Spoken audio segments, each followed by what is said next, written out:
Ketua Komisi 4 DPR RI Titik Soeharto sedih dan marah dalam rapat bersama Menteri Kehutanan Raja Juli Antoni. Titik meminta Menhut tegas tegakkan hukum yang lakukan deforestasi hutan akibat banjir dan longsor di Sumatera.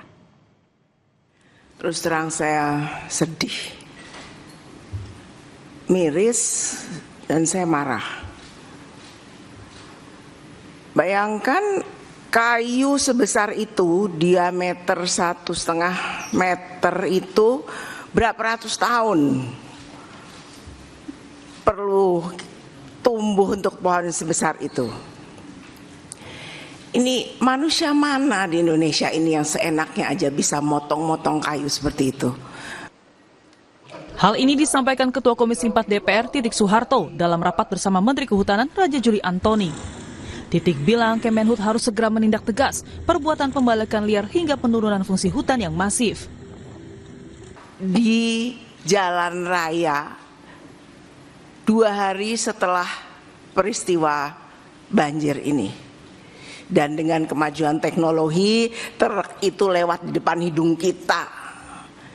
Sungguh menyakitkan, Pak Menteri.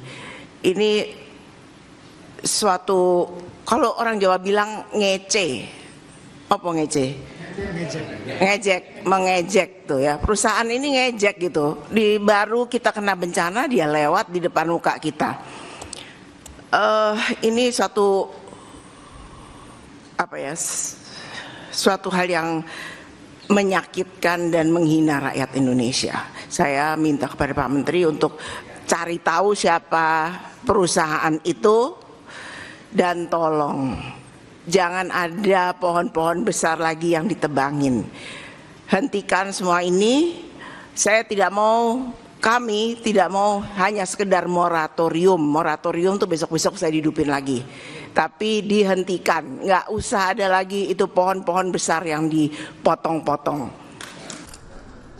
Sementara Menteri Kehutanan Raja Juli Antoni merespon jika video truk bermuatan kayu di Sibolga pasca banjir dan longsor akan diusut. Kemenhut bilang saat ini sudah mencabut izin dalam skala besar sejak Februari, termasuk menyasar perusahaan-perusahaan yang diduga menjadi penyebab banjir. Bahwa secara historis memang ada kesalahan struktural yang jangan diulangi lagi.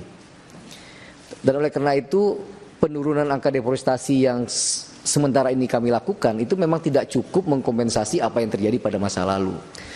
Dan oleh karena itu Bapak Ibu sekalian, saya ingin tegaskan pada masa saya setahun ini, saya sudah minta data secara terang benderang kepada teman-teman. Selain PSN yang diperintah oleh Pak Presiden, dan ini merupakan cita-cita beliau, asta-cita beliau, ya, saya tidak pernah menerbitkan pelepasan kawasan kecuali satu di luar PSN, yaitu pelepasan kawasan untuk kepentingan IAIN di Kampung Pak Johan di Bima. 59,19%. Di luar itu ya, di luar itu saya bisa bersaksi, saya secara ketat seperti apa yang diperintah oleh Pak Presiden Prabowo Subianto tidak pernah mengeluarkan atau menurunkan fungsi hutan.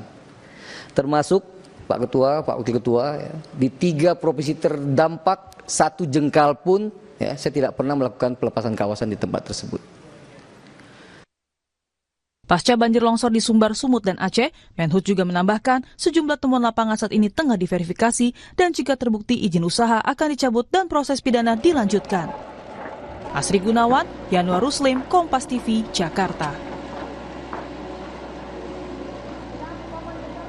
Saudara, banjir besar yang menerjang 3 provinsi di Pulau Sumatera tidak hanya menelan ratusan korban jiwa. Banjir juga membuat infrastruktur hancur dan kondisi geografis rusak.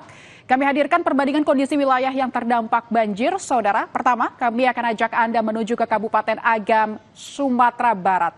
Ini dia, saudara, adalah wilayah Palembayan Agam yang diambil dari Google Earth pada Februari 2025 lalu. Tampak permukiman masih utuh, saudara, bisa dilihat dengan kondisi geografis yang masih baik. Tapi kalau kita lihat pada 30 November 2025, ini kami tampilkan bersebelahan, saudara, foto udara di sekitar Masjid Syuhada di Nagari Salareh, Aiya Timur, Palembayan, Kabupaten Agam. Terlihat rumah-rumah dan jalanan hancur tersapu air. Kondisi ini terlihat cukup parah dilihat dari perbandingan gambar sebelumnya. Dan selanjutnya, saudara, inilah perbandingan dari Google Earth di Kabupaten Agam, Sumatera Barat, yakni pada Februari 2025 lalu, dan juga yang terkini pasca bencana 30 November 2025. Dari antara tampak kondisi perbedaan signifikan dari lokasi terdampak. Kami juga ajak Anda untuk menuju ke Padang Panjang, Sumatera Barat, saudara. Bisa disaksikan gambar ini, saudara. Pada Mei 2025 lalu di Jembatan Kembar dan sebuah gapura di Padang Panjang.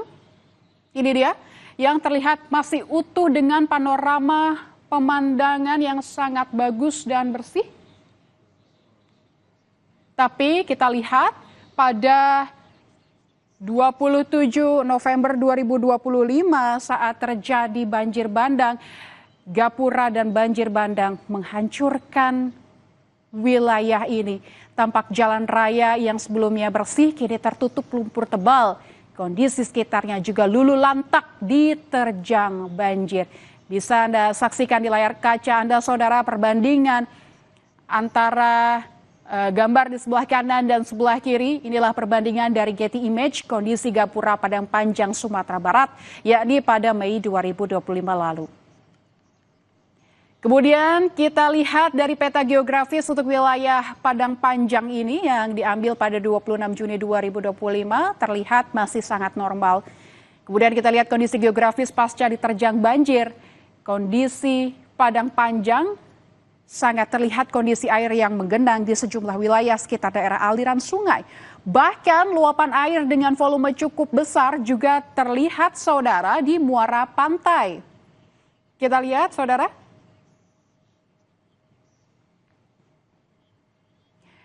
Dan saudara, inilah perbandingan dari Planet Labs kondisi Padang Panjang, Sumatera Barat, yakni pada Juni 2025 lalu dan juga yang terkini pasca bencana 29 November 2025. Dari Sumatera Barat kita menuju ke Sumatera Utara, saudara, tepatnya di Sibolga. Foto udara ini diambil pada 21 Maret 2024 di Jalan Murai sebelum terjadi bencana banjir besar. Terlihat rumah di permukiman masih utuh dengan penataan yang cukup baik di sini, saudara. Tapi kita lihat setelah terjadi bencana pada 30 November 2025, kondisi kota Sibolga cukup parah. Bahkan sebagian daerah permukiman hancur dengan terjangan banjir. Lumpur juga terlihat memenuhi permukiman ini. Kita lihat before afternya, saudara. Ini sebelum bencana dan sesudah bencana dari Google Earth. Dan kita akan menuju ke wilayah Kabupaten Pidi Jaya, Aceh, saudara. Foto citra satelit ini diambil pada 30 Oktober 2025, terutama di dua kecamatan, yakni Meredu dan Merah 2. Secara geografis masih terlihat baik dan normal, bisa dilihat di layar kaca Anda. Dan kemudian kita lihat perbandingan usai diterjang banjir pada 30 November 2025 di dua kecamatan di wilayah ini hancur. Di Kabupaten Pidi Jaya, Aceh, sebanyak puluhan ribu orang mengungsi dan korban jiwa yang cukup banyak. Jadi memang terlihat sangat berbeda kondisi perbandingan sebelum dan sesudah terjadinya banjir di Pidi Jaya, Aceh, saudara. Kita bisa lihat ini perbandingan 30 Oktober dan 30 November. Kompasnya masih akan segera kembali, saudara, dengan sejumlah informasi lainnya. Seorang pemuda berhasil selamat setelah 7 jam bertahan terbawa arus deras banjir bandang di Aceh Tamiang. Visual dari udara menunjukkan kerusakan yang luar biasa di kawasan Aceh Tamiang, Aceh.